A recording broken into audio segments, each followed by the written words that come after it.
I did a podcast about weird prophets. I told you about all of these weird prophets. And so if you missed that, you can go back and watch it from 2 weeks ago on my YouTube channel.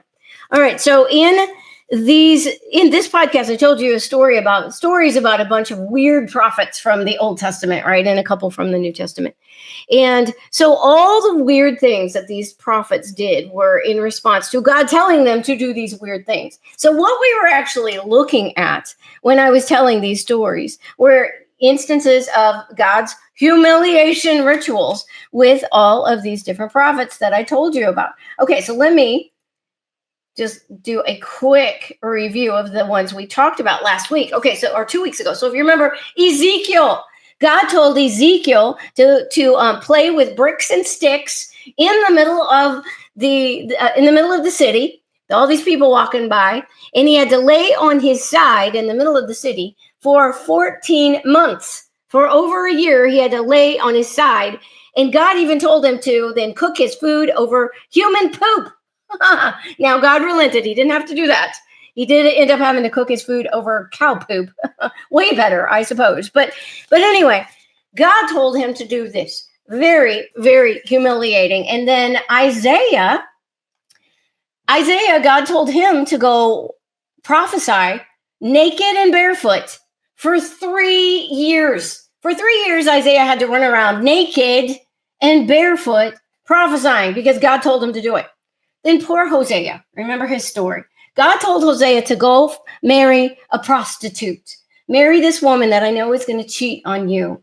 Heartbreaking. And God told him to do that. Then Jeremiah.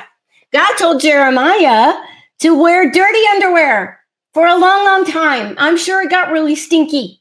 So God told all of these prophets to do all of these weird, crazy things. And what we were actually looking at were some of these humiliation rituals that God often puts people through that he wants to use for various reasons, to purge them of their pride.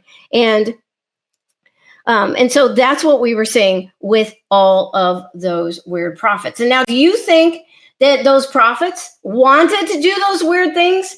Do you think they liked being mocked and spit on and probably kicked by people walking by and ridiculed, laughed at? Do you think they liked it? Do you think they liked it when kids threw rocks at them, which I guarantee you probably happened? No, I'm sure they didn't like it.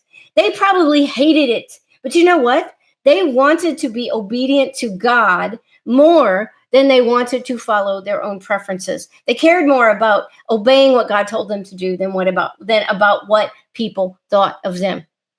And there were other prophets that God told to do things, and then they got killed. So they were all willing to obey whatever God told them to do, no matter what the consequences were. Do you feel that way? Do I feel that way? Because that is true surrender. That is true humility. And that is the only kind of life that God can really, really use when we get to that point.